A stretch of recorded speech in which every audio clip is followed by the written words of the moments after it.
Assalamualaikum teman-teman, apa kabar? Ketemu lagi dengan saya Busri. Semoga kalian selalu sehat walafiat, selalu dalam lindungan Allah, selalu diberikan kemudahan, keberkahan serta keselamatan.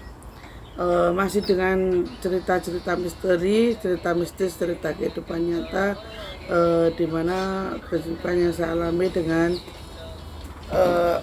tanpa saya inginkan. Jadi ini berjalan seperti air yang mengalir, teman-teman.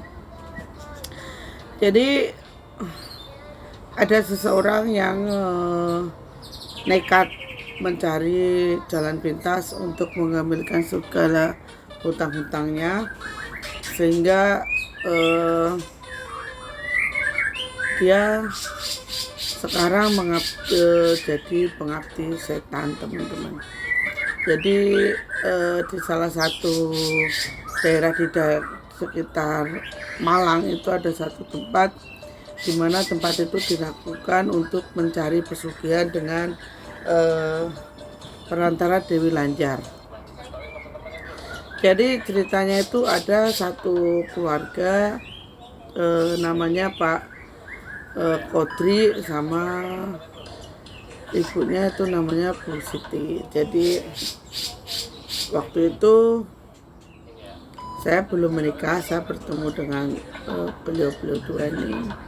Mereka berdua dalam posisi sudah dalam keadaan tidak karu-karuan, teman-teman, tidak karu-karuan. Akhirnya jadi sang ibu itu udah agak stres, jadi kayak udah nggak apa sih namanya, nggak nyambung, diajak ngomong tuh nggak nyambung. Anaknya tuh pun begitu, teman-teman. Jadi singkat cerita, Pak Kodri ini dulunya adalah pegawai yang sukses perusahaan swasta tambang. Dia punya usaha, jadi punya usaha terus, usahanya udah semakin besar.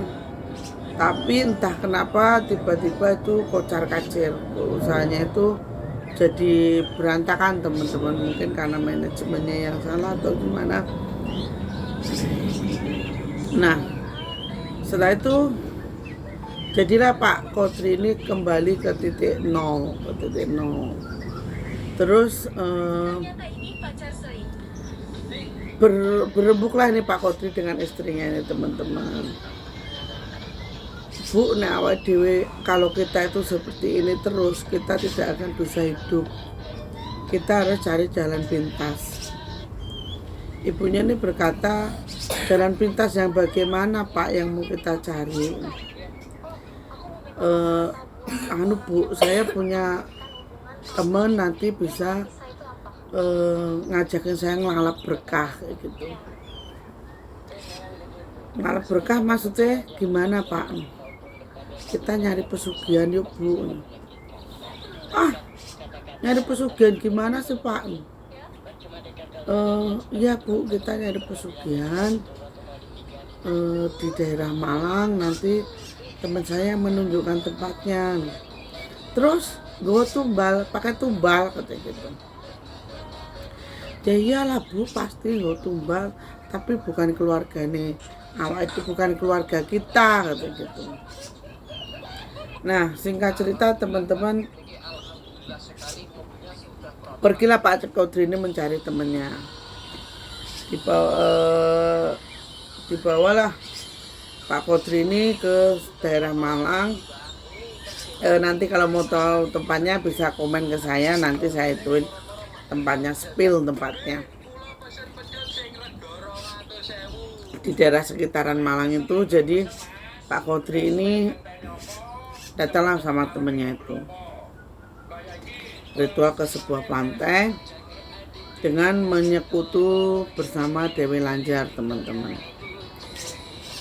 Di pertemuan kedua itu sudah langsung berhasil, teman-teman. Ini ceritanya berhasil. Terus Pak Kodri ini dengan senangnya pulang ke rumah karena dia sudah bertemu dengan sang jelmaan Dewi Lanjar ini, dalam tanda kutip jelmaan ya teman-teman. seketika bertemu, sang Dewi ini berkata, apa yang kamu inginkan? Apakah kamu ingin memiliki usaha lagi atau hanya kamu ingin memiliki uang yang berlimpah, katanya gitu.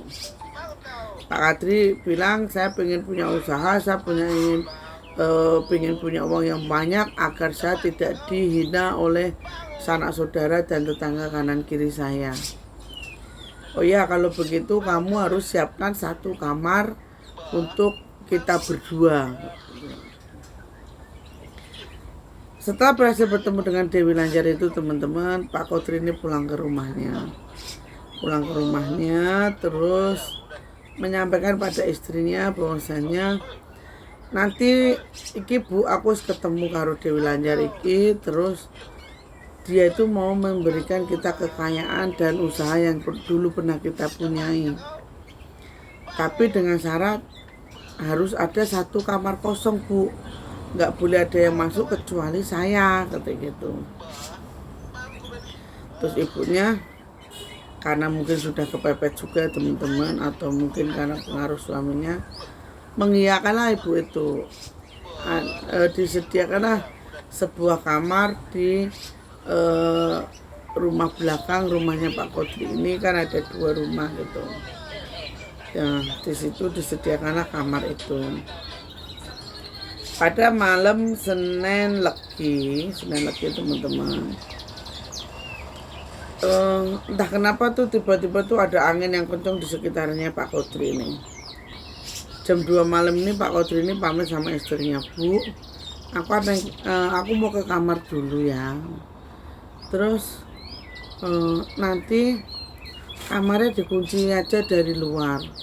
Nanti kalau ada apa-apa saya tak teriak, tolong anaknya jangan boleh ada yang mendekat gitu.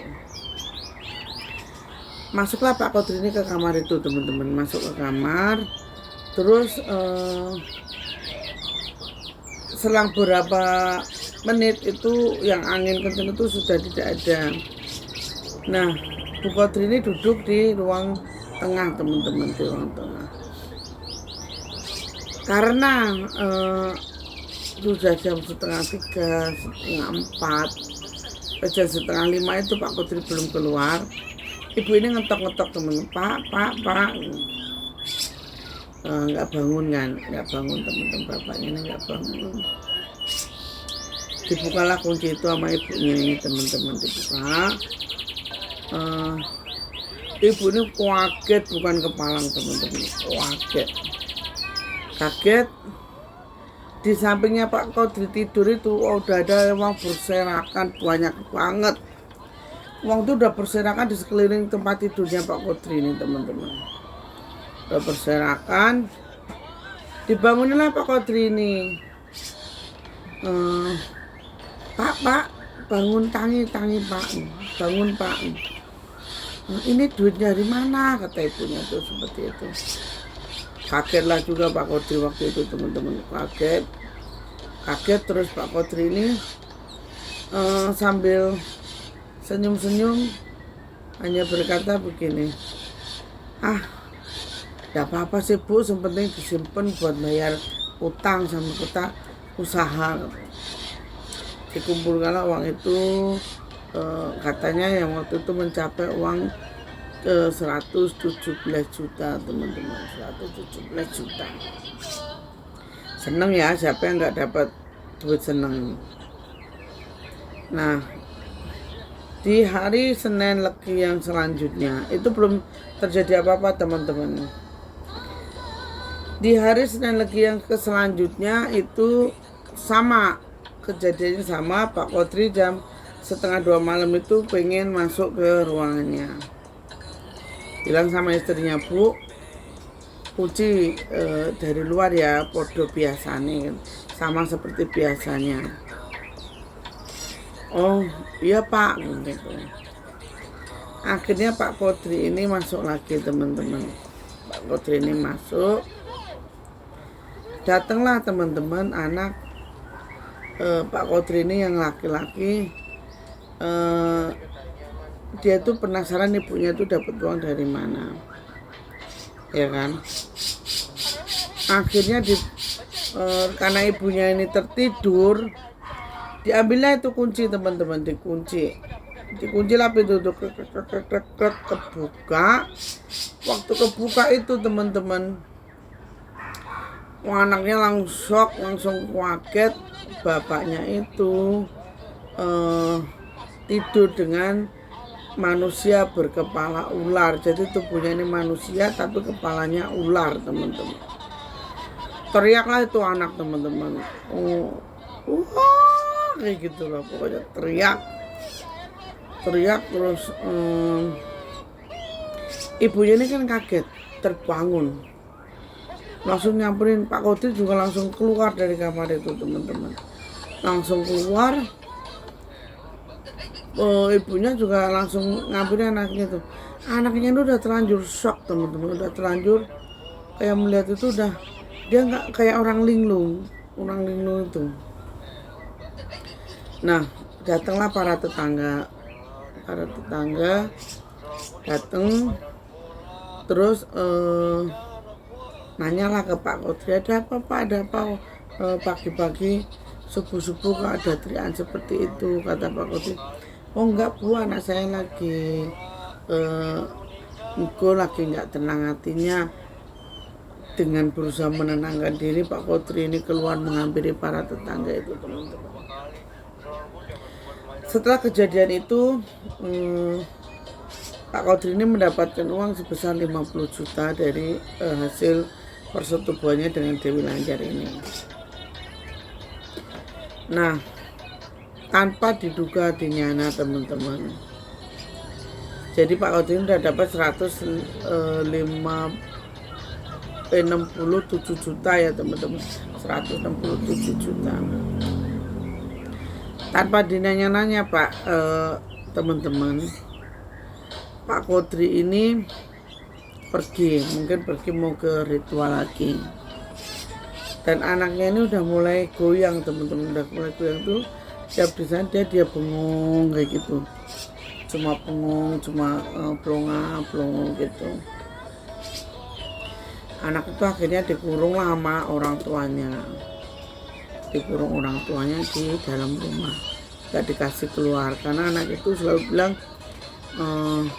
bapak duit dikasih uang sama ular, katanya gitu kan, takut orang lain ini mendengar kan, jadinya itu teman-teman, apa namanya, Allahumma sholli ala sayyidina. Jadi diumpetkanlah anak itu. Pada suatu ketika teman-teman, si anak ini dia umurnya sekitar 7-8 tahun. Entah kenapa dia itu bisa keluar dari rumah. Ceritanya tuh beli jajan, terus ditanyalah sama tukang warung, kamu tuh nggak pernah kelihatan kemana, katanya gitu. Orang aku di rumah, ada ular gede di rumahku, katanya begitu.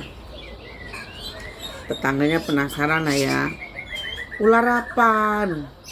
Iya, ularnya gede, kepalanya ular tapi badannya manusia, kata dia begitu. Emang iya, namanya orang stres ya teman-teman, dia kan nggak tahu apa yang diucapkan. Akhirnya setiap ketemu tetangga ini, anak ini ngomong gitu. Nah, setelah Pak Kodri ini pulang dari dia pergi, maaf teman-teman.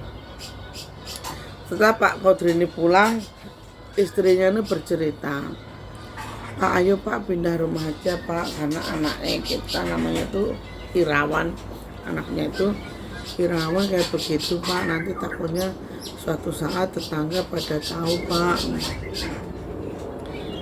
Terus Pak Kodri, oh iya Bu, ayo kalau mau pergi kemana kita mau pergi Bu, ya kemana saja Pak, yang penting nggak di sini. Akhirnya pindahlah keluarga Pak Kodri itu dari situ teman-teman. Dari situ terus akhirnya pindah di sebuah kampung yang tidak jauh dari tempat saya. Tapi mohon maaf, kehidupan dari Pak Kodri ini dia memang sangat-sangat sudah berbeda.